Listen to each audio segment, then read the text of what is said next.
حضرت امام ابو حنیفہ کا نام نعمان بن ثابت ہے۔ آپ اپنی کنیت ابو حنیفہ کے نام سے مشہور ہوئے۔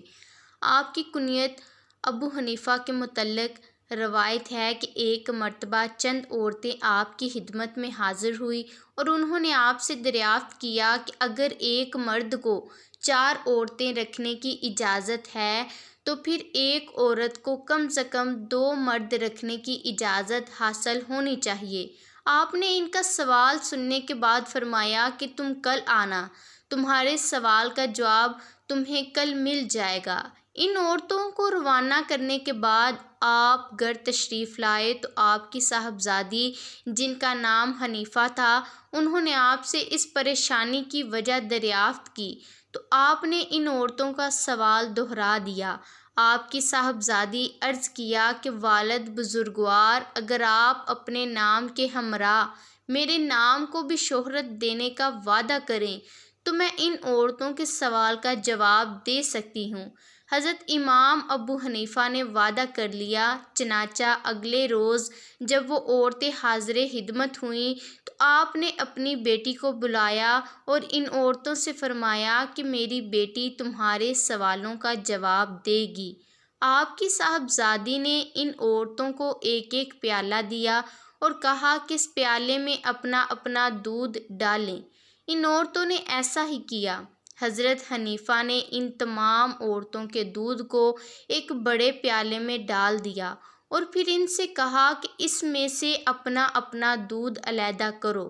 ان عورتوں نے کہا کہ یہ ناممکن ہے۔ آپ نے فرمایا کہ جب تمہارے شوہروں کی شرکت میں تمہاری اولاد ہوگی تو پھر یہ کیسے ممکن ہوگا کہ تم بتا سکو کہ یہ اولاد میرے کس شوہر سے ہے؟ یہ جواب سن کر عورتیں حیران رہ گئی۔ حضرت امام ابو حنیفہ بھی اپنی صاحبزادی کے جواب سے بے حد متاثر ہوئے اور حسب وعدہ اپنی کنیت ابو حنیفہ رکھ لی۔ آہستہ آہستہ لوگ آپ کا نام بھولتے گئے اور آپ اپنی کنیت ابو حنیفہ سے ہی مشہور ہو گئے۔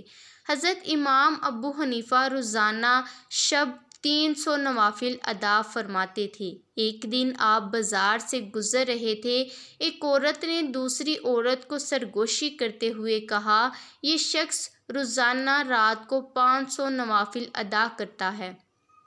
آپ نے ان کی یہ سرگوشی سن لی اور عہد کر لیا کہ اب میں روزانہ 500 نوافل ادا کیا کروں گا۔ پھر آپ نے اپنی عادت بنا لی کہ روزانہ رات کو 500 نوافل ادا فرمانے لگے۔ کچھ عرصہ گزرنے کے بعد آپ ایک مرتبہ پھر بازار سے گزر رہے تھے کہ ایک شخص کو دوسرے شخص کے ساتھ سرگوشی کرتے ہوئے سنا، جو کہہ رہا تھا کہ یہ شخص رات بھر میں 1000 نوافل ادا کرتا ہے۔ آپ نے اس کی بات سننے کے بعد اپنا یہ معمول بنا لیا کہ روزانہ رات کو 1000 نوافل ادا کرنے لگے۔ پھر کچھ عرصہ گزرا تو آپ کے کچھ شاگرد آپ سے کہنے لگے، لوگوں کا گمان ہے کہ آپ ساری رات عبادت کرتے ہیں اور نوافل ادا کرتے ہیں۔ چنانچہ آپ نے اس دن کے بعد ساری رات جاگنا اپنا معمول بنا لیا اور ساری رات نوافل ادا کرتے رہتے تھے۔ آپ کا یہ معمول آپ کے وصال تک جاری رہا۔